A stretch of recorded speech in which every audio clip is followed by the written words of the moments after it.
For me, the root of our social action actually comes out of the gospel imperative. We're called to proclaim the good news of the kingdom of God. And of course, the kingdom of God is not just for life after death, but it's life in life. And therefore, our call to build that kingdom here on earth. So for me, social action comes out of that heart. So if we're about the kingdom of God, we should be about bringing justice. And part of that is eradicating poverty. Everybody's made in the image of God. Everybody deserves dignity and respect. And therefore, part of that is about us working to end poverty.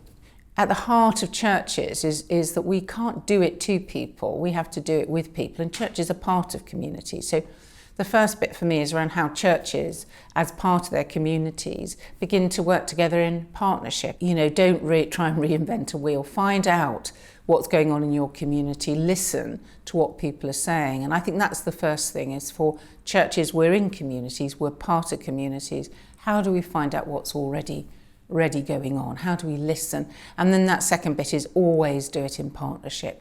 But the third thing is actually things can be very simple. Then, often we think about answers have to be sophisticated. Well, they don't. If we look at the, for example, things around loneliness. Actually, that's very simple. Loneliness is providing a coffee morning, which we're probably providing already.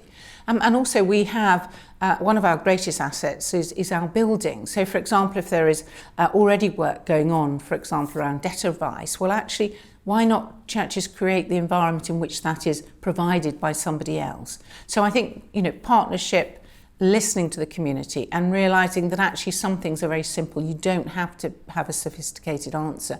And those are common, whether you're in a rural setting or whether you're in an urban setting. So how do we try and address some of the more strategic questions that need to ask that around, why do people find themselves experience homelessness? Why do they find themselves in poverty?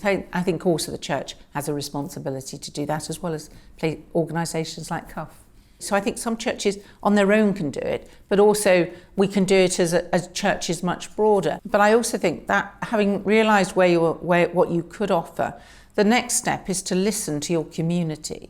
And I think because actually part of listening to your community is also about knowing how you do things together. So I meet lots of good examples where churches are offering food banks or debt advice, but their volunteers have used those services or are using those services. So there's we learn from each other and we do it in partnership in that way. I think the other bit is realising there's no quick solution.